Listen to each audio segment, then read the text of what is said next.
One glance at a book and you hear the voice of another person. Perhaps someone dead for 1,000 years. To read is to voyage through time. Carl Sagan.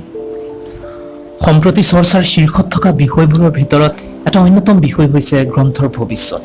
Electronic মাধ্যমৰ বহুল প্ৰচাৰ আৰু প্ৰসাৰে পৃথিৱীৰ লাখ লাখ গ্ৰন্থপ্ৰেমীক আজি চকিত কৰি তুলিছে। সঁচাকৈয়ে বিপন্ন হৈ পৰিছে বা পৰিব নেকি গ্ৰন্থৰ ভৱিষ্যত? এই পৃথিৱীৰ পৰা নোহোৱা হৈ যাব নেকি গ্ৰন্থৰ সুগন্ধি, যাৰ সুঘ্ৰাণৰে সুবাসিত হৈছিল বা হৈ আছে লক্ষ লক্ষ জনৰ মন মগজু? আমাৰ অসমো ইয়াৰ ব্যতিক্ৰম নহয়। বহু গ্ৰন্থ ৰসিকে বিভিন্ন স্থান আৰু প্ৰসংগত তথ্য সহকাৰে গ্ৰন্থৰ বিক্ৰী আৰু চাহিদাৰ ওপৰত আলোকপাত কৰি আহিছে, যিবোৰত দেখা গৈছে গ্ৰন্থৰ স্থায়িত্ব আৰু ভৱিষ্যত খুব এটা আশাব্যঞ্জক নহয়। তেন্তে আৰু কি কিছু বছৰৰ পিছত গ্ৰন্থহীন হৈ পৰিব নেকি এই পৃথিৱী? এই প্ৰশ্নৰ উত্তৰ দিয়া ইমান সহজ নহয়, বৰঞ্চ এটা অতি জটিল প্ৰশ্ন বুলিহে মই গণ্য কৰোঁ। এই কথা নিশ্চিতভাৱে সত্য যে সাম্প্ৰতিক বিশ্বত বসবাস কৰি থকা প্ৰতিজন ব্যক্তিৰে গ্ৰন্থৰ সৈতে এক আৱেগিক সম্পৰ্ক আছে, আৰু নাথাকিবই বা কিয়। ছপাযন্ত্ৰ আৱিষ্কাৰ হোৱাৰ পৰাই গ্ৰন্থৰ যি বৰ্ণিল শোভাযাত্ৰা আৰম্ভ হ'ল, কাহানী বা তাৰ অন্ত পৰিব বুলি ভাবিবলৈকে ভয় লাগে। আমাৰ প্ৰাণৰ আহে আহে কোহে কোহে গ্ৰন্থই এনেদৰে শিপাই পেলাইছে যে গ্ৰন্থহীন পৃথিৱী এখন আমাৰ বাবে কল্পনা কৰাও কঠিন। কিন্তু কিমান দিনলৈ গ্ৰন্থ এইদৰে আমাৰ মাজত থাকিব? আজিৰ আমাৰ এই ভিডিঅ'টিত আমি আলোচনা কৰিম কিহৰ কাৰণে গ্ৰন্থৰ ভৱিষ্যত সংকটৰ ফালে যাবলৈ ধৰিছে, আৰু গ্ৰন্থৰ ভৱিষ্যত সঁচাকৈ সংকটৰ মুখত নেকি? আহক আমাৰ এই ভিডিঅ'টো আৰম্ভ কৰোঁ দেৰি নকৰাকৈ।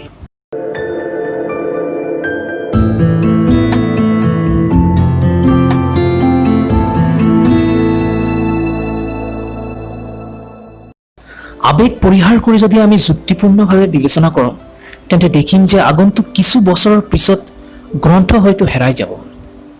এই কথা উচ্চাৰণ কৰিবলৈ মই নিজে যথেষ্ট কষ্ট অনুভৱ কৰিছোঁ, কিন্তু এই মুহূৰ্তত সেয়াই সত্য যেন অনুভৱ হৈছে। আমাৰ দুখ লাগিব পাৰে, আমি বেয়া পাব পাৰোঁ, কিন্তু অৱধাৰিতভাৱে সেয়াই যেন সত্য হ'বলৈ গৈ আছে। পাৰ হৈ যোৱা 10টা বছৰত প্ৰযুক্তি আৰু বিজ্ঞানৰ যি উত্তৰণ ঘটিছে, তালৈ চাই গ্ৰন্থৰ ভৱিষ্যত সন্দৰ্ভত সন্দেহ উপজাই স্বাভাৱিক। প্ৰথম কথা হ'ল, যিকোনো এখন মনে বিচৰা গ্ৰন্থ ইণ্টাৰনেটত আমি PDF-ত এতিয়া লাভ কৰাটো তেনেই সহজ। যদিও শেহতীয়াভাৱে PDF-ৰ জৰিয়তে অধ্যয়নত আইনী বাধাৰ বিষয়ে কথা বতৰা চলি আছে, কিণ্ডেলৰ দৰে বহুকেইটা এপ্লিকেশ্যনৰ জৰিয়তে গ্ৰন্থ অধ্যয়নৰ সুযোগ আছে। এই সুযোগ আপুনি কম্পিউটাৰ, মোবাইল বা টেবলেটত অতি সোনকালে লাভ কৰিব পাৰে। এখন দুখন নহয়, সহস্ৰাধিক গ্ৰন্থ আপুনি সংৰক্ষণ কৰি থব পাৰে, আৰু মন গ'লেই তাৰে যিকোনো এখনৰ সোৱাদ নিমিষতে ল'ব পাৰে। শেহতীয়াভাৱে যি অডিঅ' বুকৰ আইডিয়া আমাৰ মাজলৈ আহিছে, য'ত গ্ৰন্থসমূহ বাণীবদ্ধ কৰা হয় আৰু মন গ'লে তাক আমি শুনিব পাৰোঁ, এই ধৰণৰ প্ৰযুক্তিবোৰে গ্ৰন্থৰ ওপৰত এক প্ৰভাৱ নেপেলোৱা নহয়। ইয়াৰ পৰা এটা কথা স্পষ্ট, আপুনি বা মোৰ বা আমাৰ গ্ৰন্থ বুলিলে যি ধাৰণা মনলৈ আহে, সেই ধাৰণাৰ মৃত্যু অনিবাৰ্য যেনি বোধ হৈছে। আজি বা কাইলৈ বা আগন্তুক 10-20 বছৰৰ ভিতৰত নহ'ব পাৰে, যদিও এদিন নহয় এদিন সেই দিন বা সেই ক্ষণটো আহি পাবই। এটা প্ৰশ্ন হয়, গ্ৰন্থ মানে আমি কোন ধৰণৰ গ্ৰন্থৰ কথা ক'বলৈ গৈছোঁ? আপুনি যেতিয়া গ্ৰন্থৰ কথা ভাবে, কি ধাৰণা মনলৈ আহে আপোনাৰ? সম্ভৱতঃ দুটা ধাৰণাই মনলৈ আহে। ডাঠ দুটা বেটুপেটাৰে সৈতে থকা কেইকিলামান পৃষ্ঠাৰ এক অৱয়ব, পৃষ্ঠাৰ ভাজে ভাজে থকা এক অব্যক্ত গোন্ধ, কিংবা সেই পৃষ্ঠাৰ ওপৰত লিপিবদ্ধ হৈ থকা বিষয়বস্তু আৰু তাৰ অনুভৱ। এই দুইটা ধাৰণাৰ ভিতৰত আচলতে গ্ৰন্থ কোনখন? এই অৱয়বটো নে তাত লুকাই থকা বিষয়বস্তুত সন্নিৱিষ্ট হৈ থকা অনুভৱ? মোৰ বোধেৰে দুয়োটাই। এই দুয়োটাৰ সংমিশ্ৰণকহে আমি এখন গ্ৰন্থ বুলি কওঁ। গ্ৰন্থত থকা বিষয়বস্তুৰ অনুভৱ আগতেও আছিল, আজিও আছে আৰু আগলৈও থাকিব, কিন্তু হয়তো সলনি হ'ব তাৰ অৱয়বটো। আমি যদি ইতিহাসৰ পৃষ্ঠা লুটিয়াওঁ, দেখিম যে অৱয়ৱৰ পৰিৱৰ্তন এটা সাধাৰণ ঘটনা আৰু অতি সঘনে হোৱা এটা ঘটনা। জন্তুৰ ছাল, গছৰ বাকলি, সাঁচিপাত আদিৰ যুগ অন্ত পৰাৰ পিছত ছপাযন্ত্ৰৰ আৱিষ্কাৰ হৈছিল।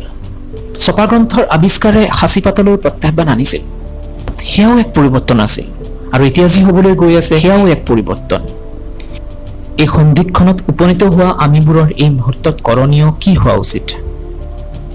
আৱেগ সৰ্বস্ব হৈ আমি উত্তৰণৰ চকাটো আগলৈ ঘূৰাম নে পিছলৈ ঠেলিম?